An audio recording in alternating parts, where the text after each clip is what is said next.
sister people. Make sure you can roll it out. Count to Hold it, everybody. I'm supposed to do that, you know. when you're ready. Anytime, Joe. And while we're looking at these papers and you people were involved at the Cannon Mills, here's one on the Cannon Mills that's pretty interesting. And it helps to point up what really happened in 34 and 35. Now, in order to do that, take a look at this. You remember I told you that we were busy fixing up statements and affidavits? Right. Under the date of October in 34, right after the strike, there's your affidavit. What does it say? I was a member of the General Textile Strike, and when the strike was settled, I went back to my job to go to work, and I was told that I was not needed anymore. I had tried at several places to get work, and they refused to give me work because I had worked at the Barris Mill prior to the strike. In other words, they used it as an excuse not to put this Right. Jessie Benson back because she had worked at Cabarrus Mill before, and they wouldn't take her back. And here's a bunch more, all of them that we got together back in October. And then we sent these off to the National Recovery Board. What happened after that? Can you describe some of these people when it was given these? All right, what happened was that we either came down to where these affidavits were taken, if they were taken in Concord or if they were taken in Georgia, wherever, and we sat down with them and we went over this. We got them to give us the information. We then got it typed up. We then got them to sign it. We worked day in and day out. Just look, here is just one batch of them. This must be, 10 or 15 of them right here. All different kind of jobs, and in each one of them, why we put down where they worked and what the plant was and what the particular job was that they came out on. Here's a batch of them. All of this in 34 that we were working up, and we're trying to get some help for them. Meantime, they're being evicted. Meantime, they're being discriminated against. Okay? We go to 35.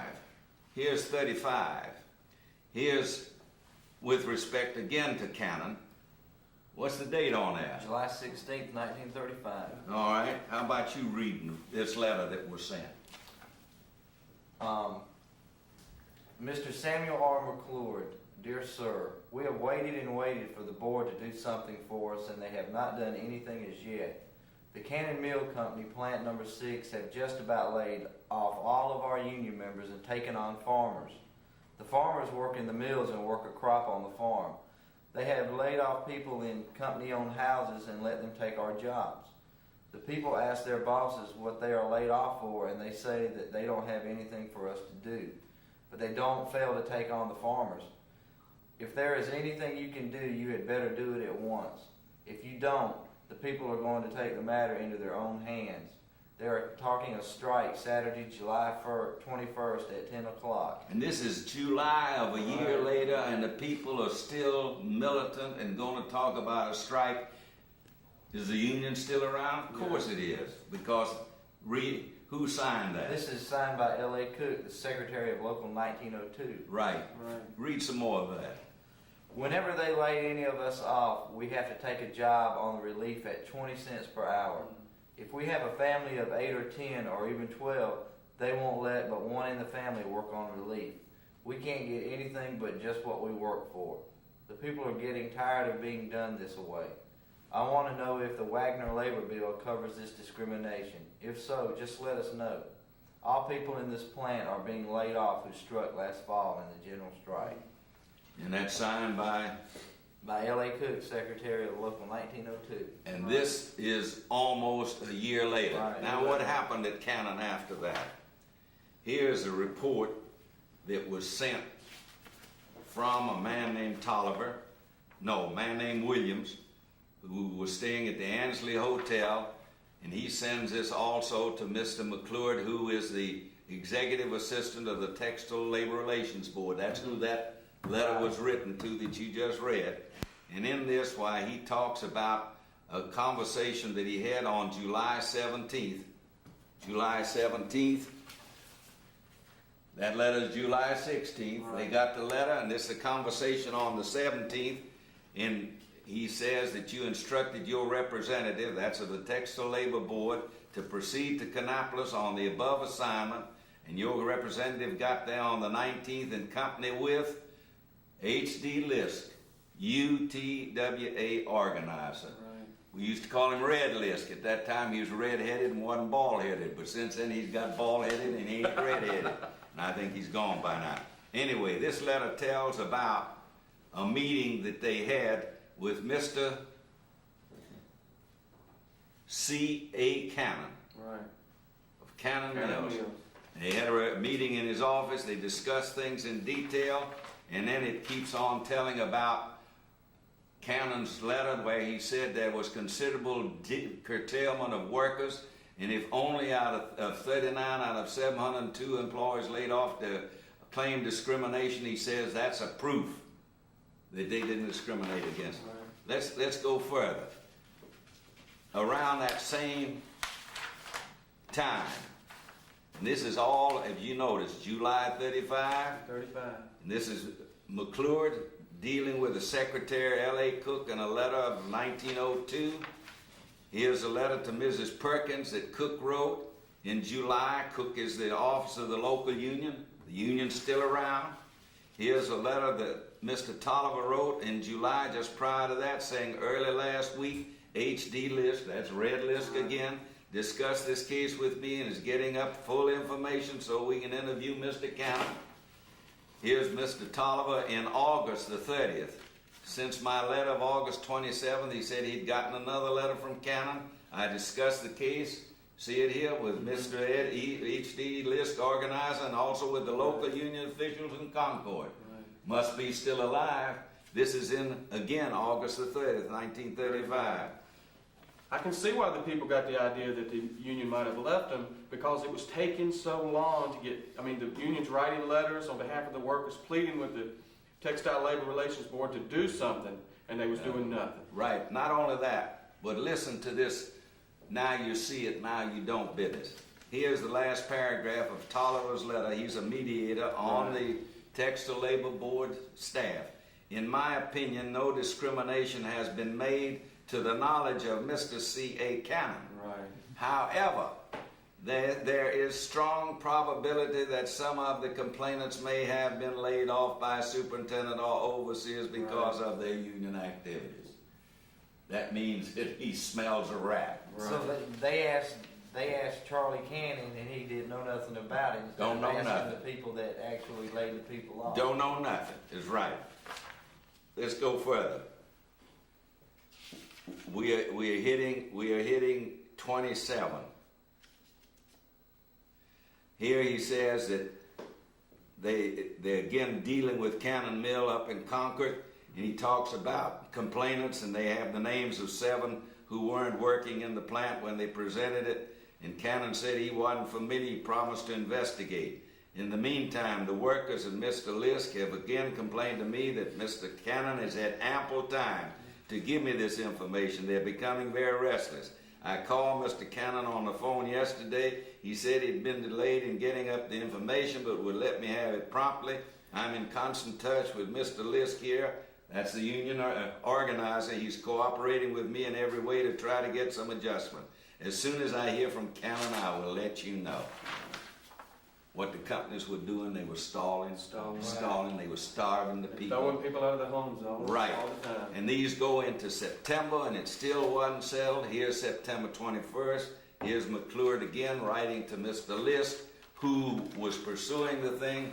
Here's another list of names that were submitted at that time. All of this was gotten up by people like myself, Red Lisk, Dean, Holohan, all of us. That's what we did for a long year. And then we finally wind up in this set of things on Cannon with a September 13th letter. And here's what Tolliver says, and I want you to listen to it. He said, I was very sorry to hear from Mr. H.D. Lisk on yesterday. This is September 13th, the letter. that the plant had increased production, and instead of taking back any of its former employees, they were employing outside help. You remember the letter said they were hiring farmers instead of our people? Exactly. Mr. List stated that while he was afraid that very little had been accomplished, he would appreciate it if I would contact local union officials in Concord again, as they are very restless, and he thought that probably I might be able to help matters. I had a conference with 3 of the local union officials and promised then I would again try to see Mr. Cannon. Will do so in the week ahead. Then he says, as formally advised, I still believe that Mr. Cannon would have reemployed the complainants were it not for the fact that formal complaint has been filed with the labor board. That's another excuse. Right. You follow me? Just drag This it is out. a supposition on my part, but under the circumstances, I am afraid Mr. Cannon will not be easily induced to go into the trouble of trying to make any extra effort to employ the complainants.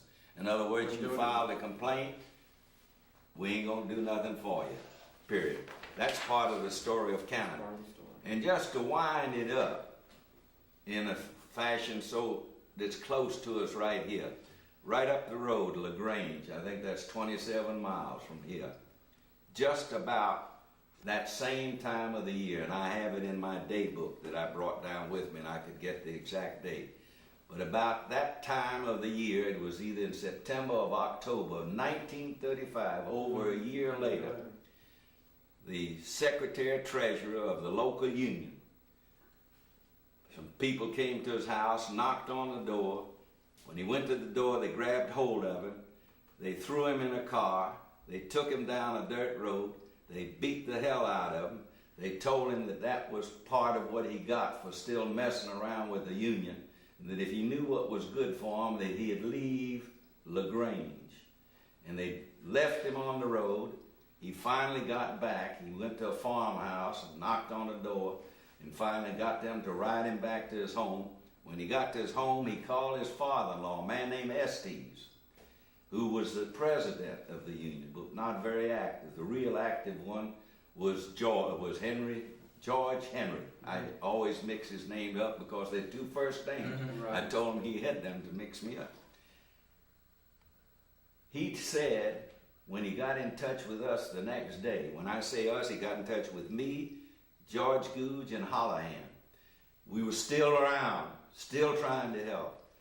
And he told us that he recognized the voices of the men because when they grabbed him, they put a bag over his head. Why, when they were talking, they threw him in the back seat of the car. He recognized some of the voices. And when they were beating him, the bag came off partly from him, and he could see one man whom he recognized as being an insurance company man who did the insurance for the Callaway Mills.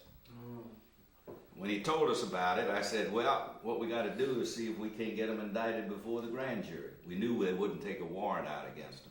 So we arranged for him to go to the grand jury. When he went down to the grand jury room to testify against him, and the solicitor had arranged for him to go, when he hit the courthouse, the sheriff grabbed him and his father who were with him, and they searched him, and when they searched him, they found a gun on each one of them. And they arrested him under an old Georgia statute of bringing a gun in and around the courthouse. The only one that could do it, they said, was the sheriff. They arrested him for carrying a gun without a permit, and they arrested him for carrying a concealed weapon. And instead of him getting in front of the grand jury, they put him in jail. And then he called us again, and we had to make bond for him. I forget how many $1,000s. And we got him out. Listen to the end of the story, and then you'll see how the companies were still fighting it. The case was called. When the case was called to come up, we had done some investigating to find out what had happened. I had arranged with a solicitor that of the 6 cases, 3 against his father-in-law, 3 against him, that we would try one. And whatever happened to that one would cover the others. We picked the jury. We put them on the stand. When I say on the stand, we put the sheriff on the stand, and he testified that when they came to the courthouse, he found them with a gun. How did you know that they had a gun on them? Well, we just figured they would because they had been in that strike and they were the leaders of the thing. Wow. So I said to the sheriff, how do you know that he doesn't have a permit? He said, well, I looked down in the court of ordinary and we couldn't find a permit. And then I said, well, how did you get the business of carrying a gun around the courthouse? Oh, he says, when I talked to the district attorney, he says the only one that can carry a gun around the courthouse is the sheriff. And he said, when he told me that, he said, I knew we had to make a case against him because he was carrying a gun to the courthouse, he might use it. We had found out, now listen, the first case that we tried was that he didn't have a permit. And the reason I wanted to try that, he let me pick the one to try so that it would govern all the others. That was our understanding. I had gone down to the court of ordinary and checked and found that the court of ordinary, when they got the permits, had this stack of permits there, and then they were supposed to put it in this great big book, permanent record. And the court of ordinary was a lady, and she had not kept up to date on it, and she had not put that permit in the book. Right. And as a result, he had his permit laying right there, and it hadn't been put in the book, and when the sheriff looked for it, he couldn't find it. And when he couldn't find it, that's how he did this case on us not having a permit. I got them to bring the court of ordinary lady up, and she came up and I told her to bring her books up. I had a subpoena. She brought her books up, and when she testified that he had a permit, but she had not marked it in the book. Right. And the DA, he never saw a man get his jaw drop like his dropped. And I said, Your Honor, we moved to dismiss the case and not to submit it to the jury. And of course, the judge said, well, what do you say to the district attorney? He says, well, Your Honor, after a couple of pauses, he said, I guess what we got to do is dismiss it. Then he came over to me, he says, you really did a job on me. He says, you knew all the time what the hell it was, and you didn't tell me about it. He said, I don't know whether that's a breach of ethics or not. Oh. I said, breach of ethics or anything else. My man is free. Now, wait a minute, we're not through. Meantime, the judge says, write an order dismissing the case and finding him not guilty. I lean over to my man. I said, you know, I don't like the way the sheriff is talking with the DA. I saw him talking over there while I was trying to write. I said, do me a favor. You get the hell out of here with your father. Get out of town. Meet me. And I told him to meet me just outside of the county line on the highway there. It was the old highway, not the one we got here now. He went downstairs, went in his father-in-law's car, went ahead of me. When I got through, I said, I want to get the gun. See, they still had the guns. I said, I want to get the guns. Well, when I went down to get the guns, the sheriff messed around until he finally gave them to him. They're in his possession.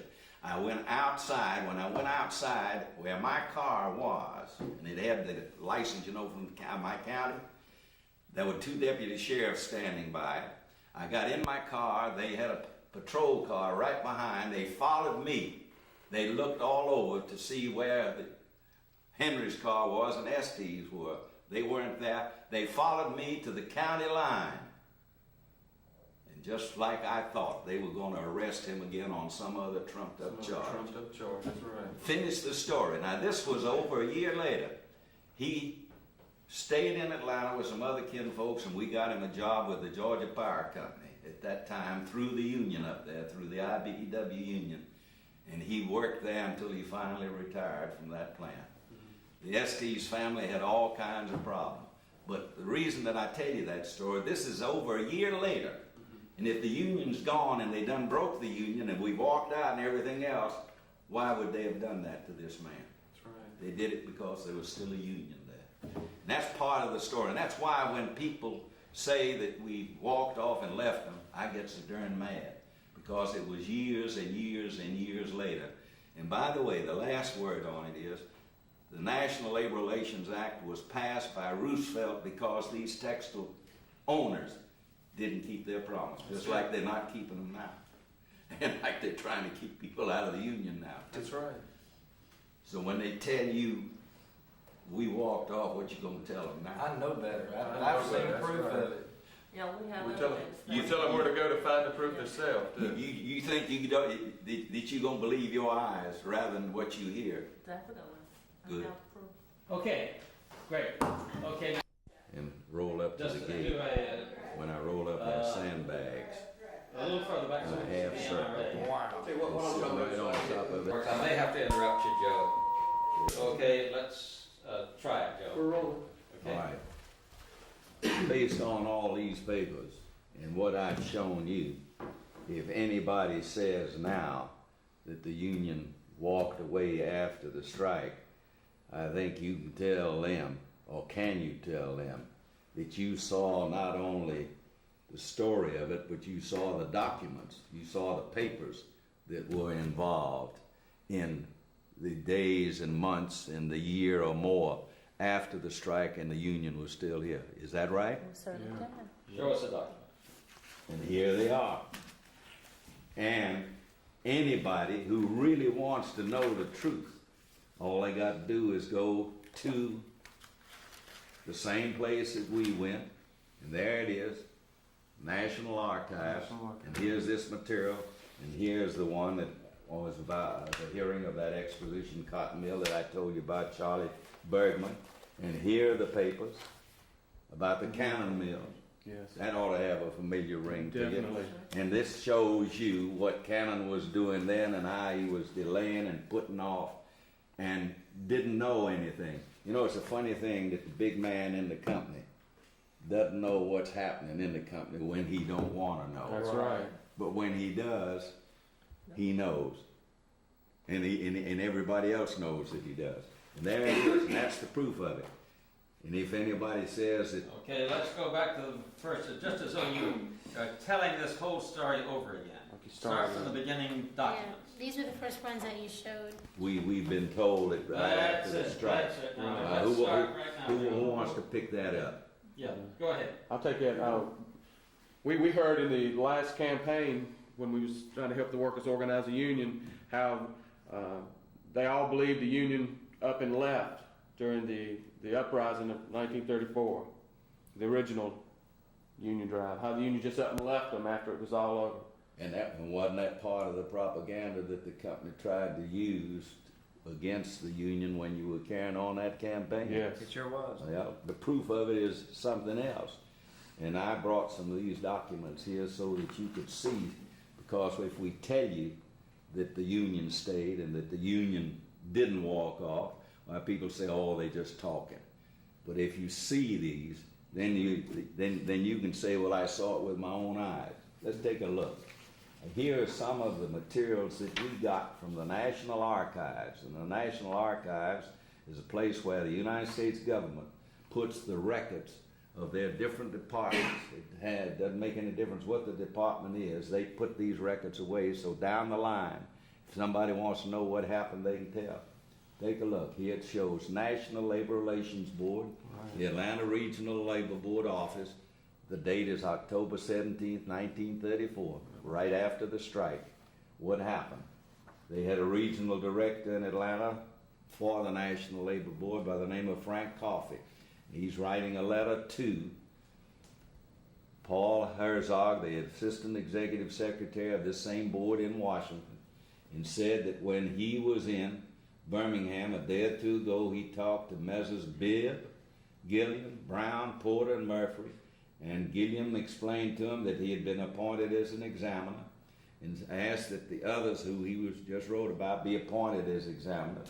The urgent reason for this is a letter just received from John Dean, international representative of the UTW, asking hearings be held as early as possible on the following mills, and here's a list of them.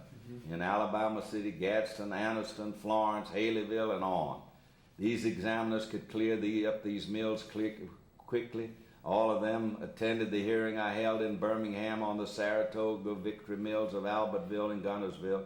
Seemed interested. At least they sat through 10 hours of it. Here is the beginning of our effort to get our people back. Here's a document from on the board. Who brought the complaints? We're the ones that brought the complaints. Okay, now to the next documents. Next step. Next set of documents. Next folder. Do you want him to go through more of those? Because he went through Yes, about a dozen you of can them. just flip through those. Just flip through them and you could just read snatches of it, Joe. All right. What had happened was that we were getting up all these complaints from our people Right. because they were being kept from going back on the job, and the companies were beginning to evict some of them already. It didn't take hardly a day after they had promised what we had understood to the President of the United States, that they would take our people back, no discrimination. Here's another letter written on the 9th, a few days later, sending complaints filed against the following mill: Clark Thread Mill, Atlanta Woolen Mill, Porterdale Mill, Bid Manufacturing. I'm sure you've heard of Bid just like Yes. you've heard of Cameron. And here's another letter on the 9th again. Here's some more mills. Anchor Duck up in Rome, Goodyear Mill up at Cedartown. Here's another letter, October the 4th. Here's 2 bid mills in Macon, Georgia. Here's the Payne City bid mill in Macon, Georgia again. All on the stationery. This is not union stationery. This is Uncle Sam's stationery. Right. National Labor Relations Board, signed by the man Coffee. All of these came from the union. They didn't come from anybody else. Here's a couple of them up in High Point, written by the same man. They had an office over in the Citizens Southern Bank building. On and on and on and on. Here's another bid mill in Porterdale. That's where 2 of our people were killed. And here's a list of, I don't know, 15, 20, October the 4th, other mills. Right. In Noonan, 1, 2 of them in Noonan. Noonan Cotton Mill, 2 more in Noonan. Bibb again, over in Porterdale.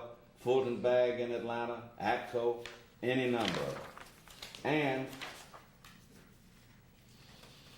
here's a letter from the union on Union Stationery, the date again, October 1934. And here it says that we've gotten telegrams in this office today stating situations in the areas in which we have already filed complaints, and this date is submitted for your consideration. Sent to the Textile Labor Board, signed by Francis Gorman, the fellow that headed the strike. And it talks about Haleyville, Alabama, Gadsden, Alabama, Rome, Georgia, Albertsville, Alabama. And here's one from Stevenson, Alabama. And here are still letters. All of these are October 27th. Here's a letter from a man named Squires to Coffee, who's down here. Here's a telegram. This telegram's from Birmingham, Alabama. It is signed by who? John Dean, representative of the UTWA, being sent to a man named Judge Stacy, National Labor Relations Board, Burr Building, Washington, D.C. And then he asks that Frank Coffey of the Atlanta Regional Board be immediately sent to hold hearings at Albertville and Gunnersville, Alabama on discrimination cases I have discussed with Mr. Coffey, and with your consent he will be glad to assist us in this urgent matter. We're still there. This is a month, almost 2-3 weeks later, and I could go through. Here's one on the 24th, raising sand again about hearings.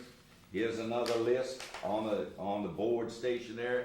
Here's one sent from Holohan on Bibb in Porterdale. Look at the list there. There's a whole page of names, people on different shifts who have not been returned, and he said the Flip that following. over so we can get a longer hold on that. The following are the names of workers. Look at them. Here's one, first shift speed attendant employed for so many months. Roy Kitchen, first shift car attendant employed 4 years. Skip down the way. Here's a winder hand. Here's a spinner. Here's a third shift employee. Here's a first shift employee. All of these are people who were not returned to work. And some of them been working there over 10 years. Right. Spinning room, didn't make any difference. Twister room, doffing, weaving, duck weaver. Here's another page of them. If you think that's a big page, look at there. There's another page. There's still another page with as many names as can go on it. Still another page. Still another page. And he said all of these people, this is Holohan writing it to the board, all of these people reported for duty on October 1st in compliance with instructions issued by the Textile National Relations Board, and in each instance they were instructed to report to the main office of Bid Manufacturing and there to make application for employment. They complied with these instructions. In the meantime, the plant is now being operated on 3 shifts. The strikers can't say how many of the plant is in operation. There's much help being hired from the rural section around Porterdale, but these people were not being hired.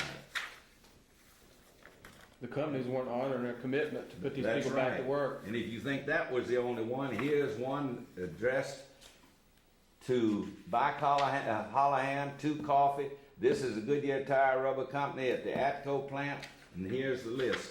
There's 10 or 15 names there. This line the same. Here's another, looks like 20, that's 40 maybe 70 or 100 people between those 2 pages. Again, Hollahan representing the union trying to do it. And look what's attached to it here. Here's a statement about each one of those people whose names are on there. Statements of discrimination from workers at the Goodyear plant at Atco. There's 1 page of it. 2 pages of it. These stick together.